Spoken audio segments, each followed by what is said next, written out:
የምታጨሱ ሰዎች ጥርሳችሁ ከተነቀለ በኋላ በ72 ሰዓታት ውስጥ በተነቀለው ቦታ እንዳታጨሱ። ጤና ይስጥልኝ፣ ዶክተር መሀሌት ነኝ። ምናልባት ሲጋራ አጨሳችሁ ጥርሳችሁ ታሞ ከተነቀለ ማድረግ ያለባችሁ ነገሮች ልንገራችሁ። ፖስት ኤክስትራክሽን አድቫይስ እንዳለ ሆኖ ከ48 እስከ 72 ሰዓት ባሉት ሰዓታቶች ማጨስ የለባችሁም። ይህም የሆነበት ምክንያት ምንድነው?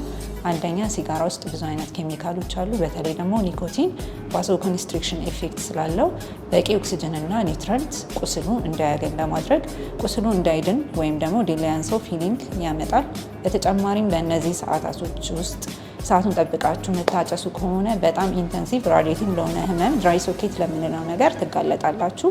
በተጨማሪም ሪከቨሪ ስቴጃችሁን በጣም ያረዝምባቸዋል ማለት ነው። ስለዚህ ጥርሳችሁን ከተነቀላችሁ በኋላ ሐኪማችሁ ያላችሁን ነገሮች በአግባቡ መተግበር አለባችሁ። ሆኖም ደግሞ እንደዚህ አይነት ችግር ሀፕን ካረገ ማለትም ድራይ ሶኬት መታችሁ ትሪት መደረግ ትችላላችሁ።